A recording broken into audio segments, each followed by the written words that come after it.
जय श्री कल्कि माधव, जय श्री जगन्नाथ। मैं हूँ आपका अपना मित्र, भाई, बंधु, सखा और कल्कि भगवान का एक तुच्छ सेवक। जैसा कि आज आपने हमारे यूट्यूब वीडियो के थंबनेल में देखा, एक बहुत ही महत्वपूर्ण वीडियो, बहुत ही महत्वपूर्ण जानकारी और कल्कि भगवान के श्री चरणों में आप भक्तों का विश्वास दृढ़ करने के लिए, नारायण के प्रति आपकी श्रद्धा दृढ़ करने के लिए एक नई वीडियो के साथ हम हाजिर हैं।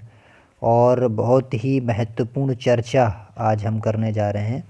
अपने वीडियो के थंबनेल के अनुसार आज हम बात करेंगे कि आप कल्कि जी के मिशन को आगे कैसे बढ़ाएं। कल्कि जी के भक्त, कल्कि जी के फॉलोअर, नारायण के भक्त, नारायण के फॉलोअर, या आप किसी भी देवी देवता को मानने वाले हैं, भगवान में विश्वास रखते हैं, आस्तिक लोग कैसे आगे बढ़ाएं भगवान कल्कि के अभियान को। क्या भगवान कल्कि की आइडियोलॉजी है, वो आपसे क्या चाहते हैं कि आप कैसे कर्म करें, है ना। तो बेसिक चीज़ें तो आपको पता है कि आपको अच्छा चरित्र रखना है, अच्छा आचरण रखता है, लेकिन इससे हटकर भी कुछ चीज़ें हैं, बहुत महत्वपूर्ण पॉइंट हैं। तो लास्ट तक अगर वीडियो में बने रहेंगे तो सारी चीज़ें क्लियर होंगी। तो अगर आप उन विशेष कार्यों को करते हैं तो आपको अद्भुत लाभ देखने को मिलेगा और भगवान कल्कि की विशेष कृपा प्राप्त होगी, ऐसा मुझे लगता है। और ये शास्त्र प्रमाणित भी है कि भगवान ऐसे लोगों से बहुत प्रसन्न होते हैं। तो प्रकाश डालते हैं उन बिंदुओं पर। सबसे पहले तो मैंने आपको लास्ट वीडियोस में ये बताया कि भगवान कल्कि प्रकृति के जो है रक्षक हैं और प्रकृति को बहुत चाहते हैं। मानव ने आज जो प्रकृति का ज़बरदस्त दोहन किया है, इसका दंड देने के लिए ही वो इस धरा पर आए हैं। तो आपका जो पहला बिंदु है उनके अभियान को बढ़ाने वाला, वो यही है कि आप प्रकृति के रक्षक बनिए। अगर आप कल्कि के योद्धा हैं, उनके फॉलोअर हैं, उनके अभियान को बढ़ाना चाहते हैं, तो आपको पेड़ लगाना चाहिए, पौधे लगाना चाहिए, प्रदूषण को रोकने का हर संभव प्रयास करना चाहिए। खुद ना तो आप गंदगी फैलाएं, खुद जल को गंदा ना करें, खुद जो है वायु को गंदा ना करें, है ना। और पॉलीथीन का कम से कम प्रयोग करें, बहती नदी में कोई गंदा कचरा इत्यादि ना फेंकें, चाहे भले ही वो आपके ट्रेडिशन से जुड़ा हुआ हो, है ना। नहीं करना है। ट्रेडिशन ये भी होता है कि हमने एक फूल के चार पंखुड़ियाँ जो है नदी में प्रवाहित कर दी, ठीक है, वो प्राकृतिक चीज़ है, प्रकृति से नदी गंदी नहीं होगी। बट अगर हम उसमें कोई पॉलीथीन वगैरह वेस्ट बहाते हैं तो ये बहुत गलत चीज़ होती है। इसी तरह हम अपने घरों में भी मतलब कम से कम जितना भी हो सके हम प्रकृति के रक्षक बने। हमारी तरफ से ज़्यादा इन्वायरमेंट को परेशानी ना हो, ये सब हमारे पापों में काउंट होता है, आप नहीं समझते हैं। और यहाँ पे हमें ये भी ध्यान रखना है कि जो फ्रिज और एसी का जो चलन चल पड़ा है, क्योंकि इससे सीएफसी जो है निकलता है और वो पर्यावरण को बहुत ज़बरदस्त क्षति पहुँचाता है। तो जितना हो सके कम से कम फ्रिज का और आप जो है एसी का प्रयोग जितना कम हो सके करिए अपनी तरफ से। जितना कम आपसे पर्यावरण का प्रदूषण होगा उतना ही अच्छा होगा आपके लिए। बहुत सारे लोग डेढ़ शाने बनते हैं ना कि हमारे तो पाप हो ही नहीं रहे, हम तो गलत कार्य कोई करते ही नहीं है, बट जो प्रकृति को नुकसान पहुंचा रहे हो ये सब पाप में काउंट हो रहा है। यहाँ तक कि अगर आप जो है बहुत ज़्यादा अपनी आवश्यकता से अधिक वस्तुओं का सेवन उपभोग करते हैं, जिसमें आप जो है दूसरे को कष्ट पहुंचा रहे हैं या प्रकृति को कष्ट पहुंचा रहे हैं या दोहन कर रहे हैं, वो भी आपके सब पाप काउंट में गिना जाता है। इसलिए महात्मा बुद्ध ने एक चीज़ कही थी। महात्मा बुद्ध ने कहा था अपरिग्रह, अत्यधिक संग्रह नहीं। तो वो बहुत अच्छा सिद्धांत था। दूसरी बात फिर है जीव रक्षा। जीव रक्षा क्या होती है? कोई पशु पक्षी घायल आपको दिखे तो उसे बचाइए, आप उसकी दवा पट्टी कीजिए, उसको मरहम दीजिए। आप अगर कहीं दान करना चाहते हैं, मेरे समझ से दान से बेहतर आपको ये लगेगा कि अगर आप कल्कि जी के अभियान को आगे बढ़ा रहे हैं तो अगर आप किसी बंधक पक्षी को देखते हैं, चिड़िया वगैरह लोग पिंजड़े में आप देखते हैं लेके उन्हें बेचने लगते हैं, तो आप उसको ख़रीद लीजिए और उस पक्षी को ले जा कर के आप जो है बाहर किसी जंगल में, प्राकृतिक जगह में या वन में ले जाकर उसे छोड़ दीजिए, आज़ाद कर दीजिए। तो ये जो आपको प्रतिफल इसका मिलेगा, आप इसका काउंट नहीं कर सकते कितना बड़ा प्रतिफल होता है। आपके पुण्य में तो जुड़ेगा ही, साथ में विशेष कृपा भी भगवान की प्राप्त होती है, और ख़ासकर कल्कि भगवान की। दूसरी बात, जैसे कई बार ऐसा भी देखा जाता है कि कसाई खाने में या कसाईयों के पास में छोटे छोटे मुर्गे या मुर्गियाँ तड़प रही होती हैं, उन्हें मालूम होता है उनका नंबर आने वाला, कटने वाले हैं। तो आप अपने पैसे का सबसे अच्छा सदुपयोग ये कर सकते हैं कि उनमें से किसी एक को आप जीवित ही खरीद लें और उसे पाल लें, या उसके लिए कोई छोटा सा घर बना दें। अगर आपके पास कुछ भूमि है, फार्मिंग लैंड है, कुछ भी है, या आपके पास फार्म हाउस है, कुछ भी है, तो उसमें आप उसे रख लें। सबके लिए मैंडेटरी नहीं है, बट जिनके पास हैं साधन वो ये कर सकते हैं। एक की भी जान बचाएंगे, आप पे अद्भुत कृपा होगी भगवान की, ऐसा मेरा मानना है। और इसी तरीके से जो बकरा कटने वाला है, उसकी जो है उसे मारने जा रहे हैं लोग, उसको भी बचा सकते हैं, उसे पाल सकते हैं, कोई दिक्कत नहीं है। और जैसे कोई गाय अगर हम पालते हैं, घर में भैंस पालते हैं, स्पेशली गांव के लोग, तो उसको कसाई के हाथ में नहीं देना है। अगर दे दिया तो बहुत भयानक पाप लगेगा, उसका दंड यहाँ भी भोगते हैं और आगे भी भोगते हैं, पर अगले जन्म में काम नहीं बनते, भगवान कृपा नहीं करते तो भगवान को ही कोसते हैं कि साहब भगवान ने हेल्प नहीं कर रहा है। अरे यार, हमने अपने पाप कितने किए ये तो देखो, वो कहाँ भोगोगे, नहीं भोगोगे, फिर परेशान होते हैं। तो ये सब कर्म दंड रिटर्न होता है, इसलिए ऐसा कभी नहीं करना है। और गाय भैंस अगर अभी पाल भी रखी है घर में, तो उसको अंतिम श्वास तक अब घर ही पे रखना है। भले ही आप जो अगर उसको सक्षम नहीं है तो किसी गौशाला में दे दें जहाँ पे अच्छी केयर उसकी हो जाए, टेक केयर हो जाए। फिर उसको देखना भी है गौशाला में जाके, थोड़ा बहुत उसको दान भी देना है गौशाला को कि कम से कम आपकी गाय को समझे चारा मिल सके। ऐसा नहीं कि भूल गए, तो इस तरीके से आप कर सकते हैं, बट उसको कसाई के हाथ नहीं देना है और ना इसको छोड़ देना ऐसे ही कि आप जाओ कहीं भी। ये बहुत जघन्य पाप है, इसकी कोई क्षमा नहीं है। उसके बाद पशु पक्षियों की भोजन की व्यवस्था आप कर सकते हैं, कल्कि जी के अगर आप सैनिक हैं।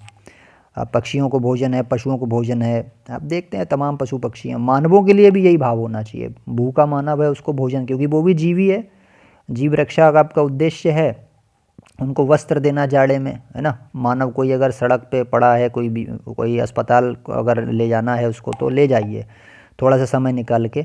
जीव रक्षा बहुत इंपॉर्टेंट चीज़। अगला फिर पॉइंट है कि लोगों को चरित्र सुधार में आप मदद करिए।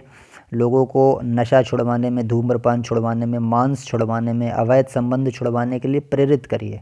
बहुत ज़्यादा ऐसा भी नहीं कि झगड़ा हो जाए, बट हाँ ये है कि 1 से 2 बार कम से कम उसको ये समझाने की चेष्टा अवश्य हो आपके द्वारा कि साहब ये वाले कर्म आप प्लीज़ मत कीजिए और ऐसे ऐसे करिए। देखिए हमारे पुराणों में क्या लिखा है, हमारी गीता में क्या लिखा है, ऐसे ऐसे उनको बताइए एक बार कि साहब इस तरीके से जीवन यापन करना है। एक व्यक्ति भी अगर आपने अपने जीवन से सुधार दिया तो आपके काउंट हो जाता है, बहुत ज़बरदस्त पुण्य उसका प्राप्त होता है, भगवान की विशेष कृपा भी आप पे प्राप्त होती है। ऐसे लोगों को फिर दर्शन होने शुरू हो जाते हैं। बहुत से लोग पूछते हैं हम घंटी बजाते हैं, हम शंख बजाते हैं, हम आरती करते हैं, सालों से कर रहे हैं, दर्शन नहीं हो रहे हैं। कर्मा आपका अच्छा नहीं है, संस्कार अर्जित नहीं हो रहा है, इसलिए दर्शन नहीं हो रहा। तो मैं ये बता रहा हूँ कि कैसे आप कर सकते हैं उन चीज़ों को, फिर होगा सब कुछ, पुण्य अर्जित होगा, फिर सब कुछ होगा। तो संस्कारों से सब होता है। दूसरी बात फिर जो है, आप लोगों को अध्यात्म से जोड़िए। अध्यात्म मीन्स जो है, आप नारायण की भक्ति से जोड़िए, उनको शास्त्रों से जोड़िए। नारायण की भक्ति का जितना प्रचार प्रसार हो सके अपने जीवन से करिए, ये परम सेवा मान के करना है। गीता का, पुराण का, वेद का प्रचार प्रसार करना है, ज्ञान का प्रचार प्रसार करना है। और ज्ञान भी ऐसा जो व्यक्ति के जीवन में परिवर्तन ला सके, व्यक्ति के चरित्र सुधार, उसके जीवन निर्माण, उसके अंदर अच्छे आचरण में जो है वो वृद्धि कर सके, ऐसा आपको ज्ञान प्रचार करना है। ये बहुत अच्छा है। और भगवान ने गीता में कहा भी है लास्ट बिल्कुल अध्याय में कि जो इस ज्ञान का प्रचार प्रसार करता है उसे मेरी विशेष कृपा होती है। आप गीता पढ़ेंगे 18वें अध्याय में आप देखेंगे, लास्ट श्लोक आप देखेंगे, लास्ट के 3-4 उसमें सब लिखा हुआ महात्मा में। और यही भागवत पुराण में भी महात्मा आप जब पढ़ेंगे उसमें ये अद्भुत वर्णन है। इसके बाद फिर जो है आपको क्या करना है, शांति, दया, सत्य, प्रेम, क्षमा, जो सद्गुण हैं, जो मानवीय गुण हैं, उनमें आपको खुद भी वृद्धि करना है, दूसरों को भी प्रेरित करना है। मैं ये नहीं कह रहा कि कायर हो जाएं, अहिंसक हो जाएं, आप पे कोई मार रहा है आप उसको सहते रहें, ऐसा नहीं है। लेकिन जितना हो सके उतना शांति का प्रचार प्रसार। कल की भगवान शांति स्थापित करने ही तो आ रहे हैं, सारे अवतार आते हैं, तो आपसे भी यही चाहेंगे कि आप भी शांति स्थापना में काम करो। क्रांति होती है अधर्म के प्रति, अधर्म को दबाने के लिए, अधर्म को नष्ट करने की, नकारात्मकता को नष्ट करने के लिए। इसका मतलब ये भी होता है कि अगर हम शांति से भी कर सकें तो कर सकते हैं। कुछ नहीं तो अगर हम जो है, अगर हम बहुत ज़्यादा नहीं कर सकते हैं, कोई बड़ी क्रांति नहीं कर सकते, तो कम से कम हम अधर्म, अन्याय, अनीति का साथ ना दें, जैसे विभीषण ने नहीं दिया था। विभीषण लड़ नहीं पाया अपने भाई से क्योंकि इतना ताकतवर नहीं था, ना मेघनाथ से लड़ पाया, बट उसने सपोर्ट नहीं किया। तो ये भी आप कर सकते हैं और करेंगे तो आपको अद्भुत फल मिलेगा। झगड़ा नहीं करना है, बट अपना एक बार तर्क रखना है कि ऐसा करेंगे तो ये पाप है, ऐसा एक बार तर्क जरूर रखना है। वो माने ना माने अलग बात है, ठीक है। तो उससे आप, विधाता आपसे खुश होते हैं। फिर अगली बात ये है कि आपको अपनी जो है, ये जो समय चल रहा है बहुत विनाश का है और ये कल की भगवान का समय है, युग परिवर्तन का समय। तो सबसे महत्वपूर्ण चीज़ जो है वो ये है कि आपको कल की जी और युग परिवर्तन का भी प्रचार प्रसार अब करना है।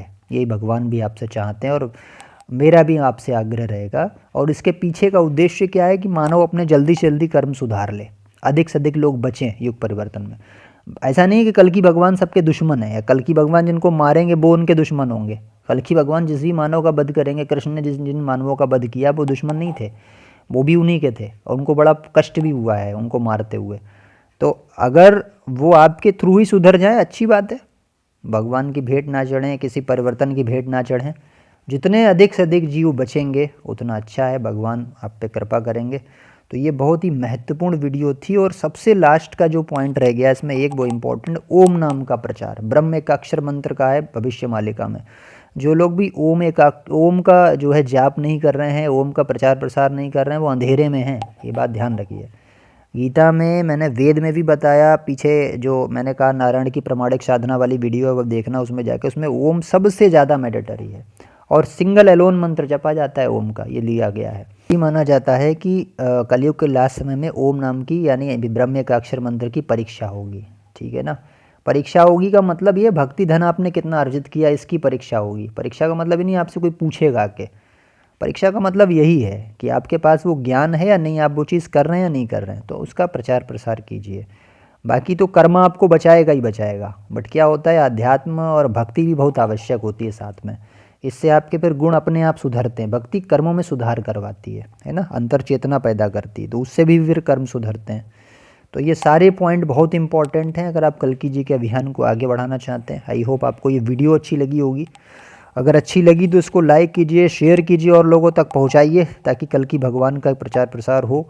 अगर आप हमारे चैनल पर नए हैं तो चैनल को सब्सक्राइब कीजिए। हम इसी प्रकार कर्मयोग, ज्ञान योग, भक्ति योग, कल्कि भगवान से जुड़ी वीडियोज़ लाते हैं, हिंदू सनातन धर्म की रक्षा से जुड़ी वीडियोज़ लाते रहते हैं। आप हमारे यूट्यूब के चैनल से जुड़िए और हमारे आप व्हाट्सअप चैनल से भी जुड़ सकते हैं, इसका लिंक हमने डिस्क्रिप्शन बॉक्स में दे रखा है। अगर आपको कोई हमसे प्रश्न पूछना है अध्यात्म संबंधित तो kalkikaparth@gmail.com पर आप हमें मेल भी कर सकते हैं, अपने स्वप्न और अनुभव बता सकते हैं। अगर अच्छे लगेंगे हमें अनुभव जो लोगों को प्रेरित करने वाले होंगे तो हम उन पर एक वीडियो भी बनाएंगे। आशा है जो है आपको सारी जानकारी से आप संतुष्ट होंगे। मिलते हैं आपसे अगली वीडियो में। जय श्री कल्कि, जय श्री माधव, जय श्री जगन्नाथ, जय श्री सत्यनारायण, जय श्री पंच सखा।